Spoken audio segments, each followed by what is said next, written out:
Thanks once again for joining us. Tesla's stock price was up $30 in the last 24 hours, maybe more today. And we're still preparing for what's going to happen with the numbers and therefore the stock on April 1st once we get the numbers for the quarter. So that's the focus of our discussion today, and I do believe we have some surprises for you. This is Greg for Teslafaninsight. Thanks once again for joining us. If this is your first time, welcome. If you're a repeat visitor, welcome back. We also want to thank you for your support on Patreon. If you'd like some better ideas on investing, please join us on Patreon. So, over the last few days, I've been having some interesting discussions which I think are going to be materially impactful in what happens with the numbers relative to Tesla on the quarter. So our friend Donovan, who's based in Sweden, was saying, look, whatever cars are not selling in Germany will be sold in Scandinavia, Denmark, Sweden, and Norway primarily. Tesla is the best solution, better than ICE, and it's better than any of the EV solutions being offered by competitors, including BYD, etc. So there are some, so the way the show is structured today is I want to review some conflicting pieces of data, and then afterwards sort of share my conclusion in terms of what I think is going to happen over the next, let's say, 7 days. So the first part is I wanted to review our often discussed discussion about the 5 wise men in India and the fact that each of them was holding on to a different part of the elephant, but each of them knew that their perspective was the most valid. So this really applies in this case because take a look at these points. Let's say 4 points in all. Number 1, Tesla's numbers are down, particularly for this point in the quarter. Why? Because all the factories around the world actually had to shut down for 3 weeks to retool for the new Model Ys and Model 3s. So I think it was great that they did it. It had to be done. If you think about how long the Model Y has been sitting out there, the Model S has been sitting out there unrefreshed, I think is a brilliant move that was definitely necessary. So, like, when do you do it? How much do you do? Do you do enough that you actually have to shut down production for a while, which is kind of what happened in this case. So, as a result of that 3-week shutdown, what ended up happening was in Sweden, we saw a convoy of at least 10 trucks with 11 older Model Ys on them. And now, you know, we're coming back up, and there are a lot of people waiting in line to get the new vehicle, and they were unable to buy previously. So a lot of the data that we're seeing coming out on Tesla doing worse than they were before is certainly an issue, but what if the non-sales was a result of the fact that there was nothing to buy? The second thing Donovan brought up I thought was pretty impressive or interesting was that his Model Y from 2020 was actually more expensive than the new Model Y, meaning that the prices have actually gone down, not up, in what's been an inflationary environment. So I thought that was pretty impressive. Number 3 is fleet buying. Now, I haven't seen it in the United States.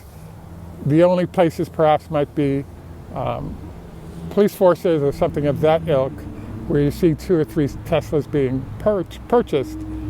But what Donovan pointed out to us is there are companies that have made Tesla the fleet vehicle for their entire company. So bottom line, you have large numbers of Teslas that are rolling out to these fleets.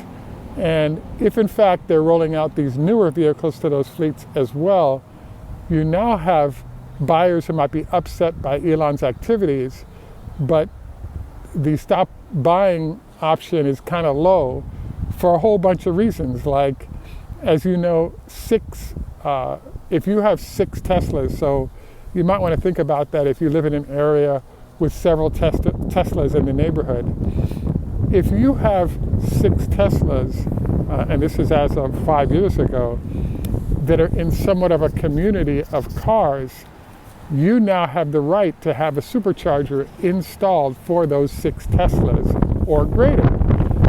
So one of the challenges then is, if you have a Tesla fleet and you have your superchargers in, what's likely you're going to do a quick switch? I would say the answer is probably not, and you're going to keep buying even if there's new sort of unpleasant information on Tesla and Elon that you may not like, because the vehicles are actually running pretty well. Perhaps, the final note is Model Y retains the crown as the #1 seller in Europe, and that's ICE or non-ICE vehicles. So the mandate for purchase, I still think, is strong. And when you look at issues like how the European Union is fining for non-use of electric or non-emissions vehicles, obviously it could be hydrogen fuel cells that are used, but in general, emissions being negative. The final one that I'm sort of scratching my head on this one last point, and that is that there's a problem going on in Europe right now, which is there are a number of companies that helped, be it solar panels, etc., that help with the transition to cleaner production. We're getting photobombed here right behind me, as you see. And so why is this a big deal?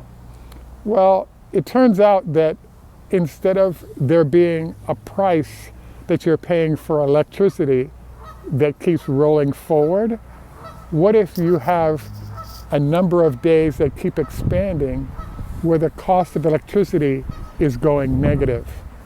So the number of those days occurring is increasing, which is creating problems for those that are installing these solutions. So I wanted to review all this with you because, yes, there's absolutely data out there. Elon talked about the fact that at least 10% of the sales on the vehicles have occurred because of his comments and behavior relative to X, for example. There's a whole bunch of numbers out there saying that Tesla's down 44% everywhere. I just saw a piece on Australia where instead of the 2,000 a month that typically goes into Australia, we're down to 1,500 sales a month going there right now. So absolutely, I think sales are down somewhat, but they're not down as much, 50%-ish, as I'd heard from different places. But the true answer is we have no idea what's going on. The other problem right now with the numbers is, if in fact there was nothing to sell and we were ramping the new vehicles, is it possible then that those orders have to be carried over into the next quarter because there are now vehicles to sell where there were none previously?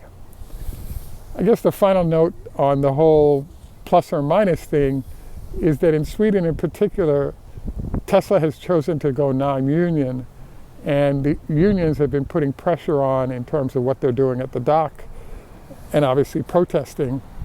So that's been another variable that hasn't hurt Tesla sales much, but it is another variable. So overall, I'd have to say that there are some pluses. New vehicle, a lot of demand for the new vehicle, a lot of places buying, but there's also the minuses. There are a lot of people not happy with Elon. There's also the shutdown related to the retooling of the factories. And so we're going to see which side of this is going to win out. In general, what I've been seeing from Tesla over the last few months is, as I was about to do this show, I kept thinking about, Jim Chanos and the hedge fund that was shut down because of losses relative to Tesla. And what I'm thinking about there is the fact that they had Tesla really figured out on the negative side where it should have gone down dramatically, and instead it rose and wiped out a number of firms.